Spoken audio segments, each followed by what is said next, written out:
and welcome to Jay Speaks. In today's video, I'm gonna be sharing 5 tips to kickstart your move to Canada. Aside from that, I'm also gonna be sharing my own journey from the time that I planned to move to Canada up until such time that I got my study permit and my arrival. But before anything else, if this is your first time in my channel, I invite you to please subscribe and click the notification button so you don't miss out on content such as this. Alright, let's get started. So these tips that I'm going to be sharing are actually generic, and I also use them whenever I'm about to set a goal. And I've actually used them when I'm about to start this YouTube channel. They're very much effective, and that's why, I'm sharing this with you. Right, so let's start with tip number 1. Do your research. We're very fortunate that we have a lot of resources online to check about what's in store for us in Canada. There are vlogs in YouTube, articles whenever we just search in Google, as well as Facebook groups to help us with our plan. But I would say that the most important reference or resource would be the IRCC website, because you want to make sure that all the information that we're checking are the most updated ones. This will definitely save us time and effort and even money with our planning journey.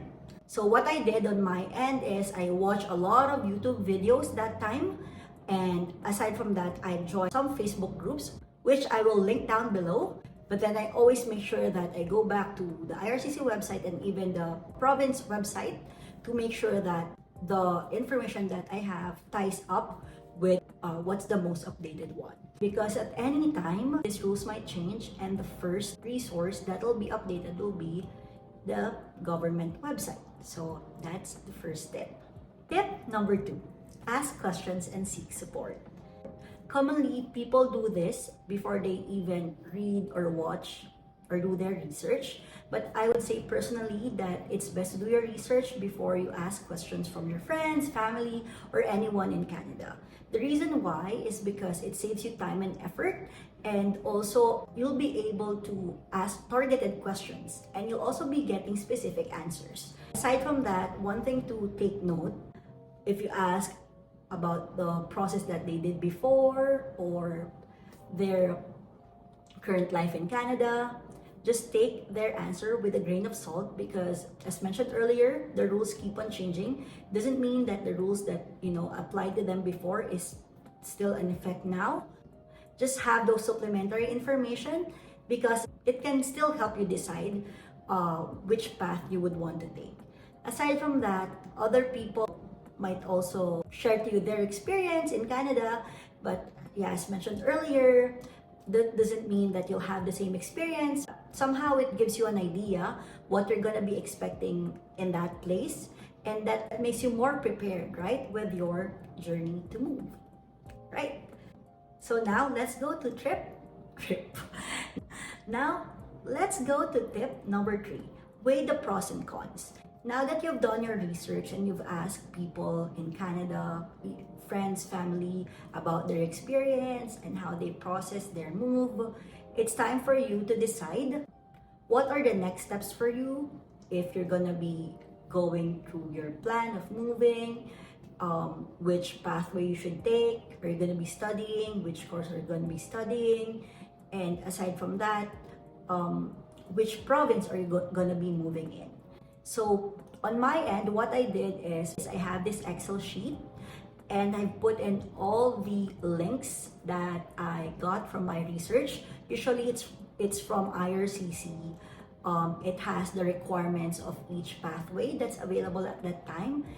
I've also included the links of each provinces to see what they can offer for me, and if it's a match between what I'm looking for and my risk appetite as well. So that's like the initial step that I did.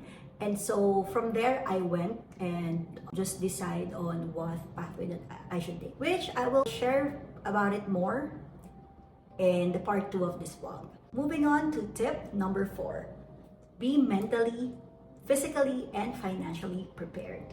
These 3 factors are tied up to each other, because if you prepare mentally, physically, and financially, it will definitely improve your quality of life in Canada. First is mental preparation. Canada is very far from home. Whether you're in the Philippines, UAE, or any parts of the world, homesickness can really get into you. And aside from that, we also have this so-called seasonal affective disorder, which is a fancy word for winter blues. And it may actually affect your studies if you're aiming to be an international student, or even in your work. So preparing your mind about the struggles that you might face here, because really it's not as easy as it looks, like moving to another country. So if you're able to do that, then you'll be in the right track. It will really help you keep on going with your goals. I remember when I was in Dubai, I just keep on doing long walks in Al Seef, and I just try to like have this mindset that, hey, I'll be in Canada, I won't be in a warm place anymore. And then I also try to think of ways on how I can prevent or avoid being lonely.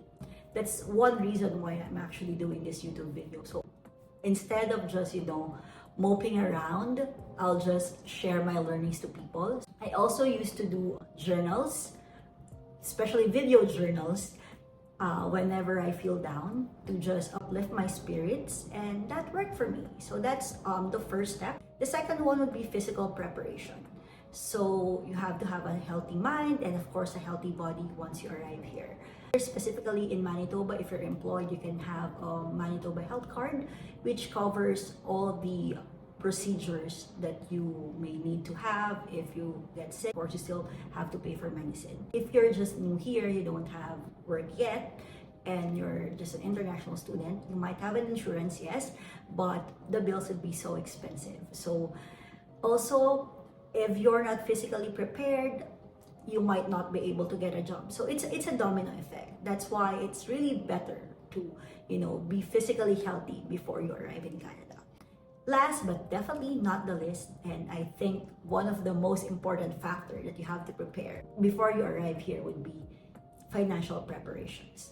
It doesn't matter which pathway you take, you'll definitely be spending money. In your planning stage, you would have to take English proficiency test, and then you might have to take medical exam and submit your application. That also has cost, your tickets, and upon your arrival here, you'd have to pay for rent if you don't have a place to stay in, and pay for your everyday food or everyday expenses. So making sure that during the planning stage, or starting to save up if you haven't yet, will definitely make a difference in your quality of life here. And there are some people that had to take on loans in order to push through with their Canada dream, and that's fine. But I would say that if you can, it would be best for you to have enough money or enough funds before you go here, because you don't know when you're gonna be able to get a job, and when are you gonna be financially stable in order for you to pay those loans. It's actually tied up to the physical preparation and mental preparation, because if you're not financially prepared, it can definitely affect your mind as well, and so it may lead to unwanted emotions. These three are very important for you to prepare, for you to be able to survive life here in Canada. Now we're down to our last tip number 5. Set timelines and deadlines. This is important because it means that you're not just planning, you're really into this. You're really eager to set your goals and accomplish it.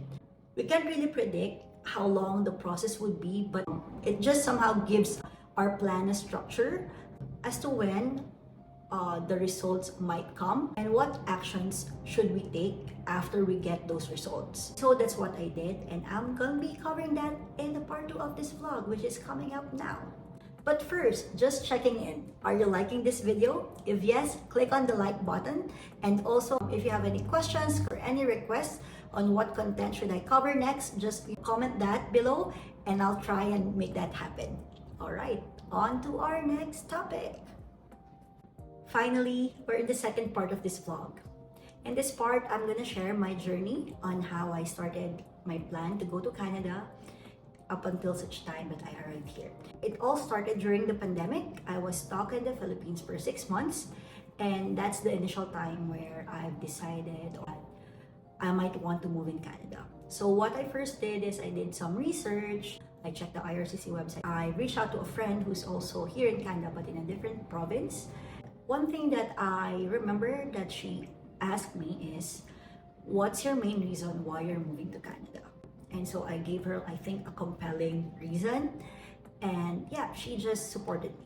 After that, I tried to check what are the pathways that's available for me to be able to move in Canada. I tried to go for the express entry pathway, and I had to take English proficiency test. I took the CELPIP, and then I took the IELTS. And I realized that even if I perfect all these tests, even if I get the highest band, I don't think that adding up to the scores, the CRS scores, I don't think that I will be drawn and I can get in Canada through express entry. I think I've even sent some applications to employers in Canada for another pathway, but it also didn't push through. And so after that, I'll try to research about the international student pathway, which I did, and alongside that, I also searched which provinces would be best for me. I think I've considered two key factors, which is my funds, considering the cost of living in that province, and aside from that, the PR process as well, and the nomination program. And then I chose Manitoba. I had to research about schools in Manitoba. At first, I've applied to a college, I got accepted, and then I saw another opportunity to study in a university. I was comparing the curriculum for the courses that I chose, as well as the tuition fee for each institution. I also had to take a Duolingo test because at that time, they can still accept the Duolingo language test. As mentioned earlier, I took the CELPIP and IELTS, but then I took another version of those, which is not for international students. So basically, I took all the English proficiency tests for Canada, and probably I'll do a content about that. So I got in the university, but then for this specific university, you need to get your study permit approved before they will give you the slot. And I've done my medical exam prior submitting my study permit application, and I was just in my waiting game, the biggest waiting game of my life. And I remember that was December. As a Catholic and as a Filipino, we usually go to the Simbang Gabi, wherein you have to go to church service for like 9 straight days or night. And I was just praying and hoping and wishing that my study permit arrived soon, because the school won't give me the slot unless I got the study permit approved. And so on the last day of the Simbang Gabi, down because I haven't really gotten any updates yet. December 24, 25 is already a holiday in the Philippines, so I was telling myself maybe I'll just hear from them after the New Year. But surprisingly, on December 24th at 10 a.m., I got my study permit approval, and I was really over the moon. I got like teary-eyed for all the processes and challenges that I've encountered with the application. So I was really happy. I sent it to the school, and so they got me the slot. After that, I planned for my trip to Canada. I landed in Canada. I roamed around Vancouver for like 4 days, and finally I've landed in Winnipeg. The first 2 weeks were really just chill weeks. I just got to roam around the city, and I bought the things that I need to be able to start settling here. Also met some of my classmates. We've joined the Facebook group of our school, and then we've just planned to meet before the school starts. So that's what happened on my first 2 weeks here in Winnipeg. Yeah, so that's just my short story for you today. Before I end this vlog, I hope somehow you were able to get some key takeaways and you were able to learn something from today's content. A key takeaway with this reminiscing exercise would be just knowing my why and sticking to it. So whenever I feel down and I'm struggling or have challenges to face here, I always try to stick to my why and try to go back to it, because that really helps me to get going and puts me back on the right track. And so as I end this vlog, I hope that today's story that I shared with you would help you discover how are you going to be able to go on with your goals, may it be your dream here in Canada, or just landing your dream job, or saving up, or even your next travel. And hopefully this content inspired you to just chase for your dreams no matter what it takes. And that's a wrap. Thank you for watching. This is Jay, and this is Jay Speaks. Till next time.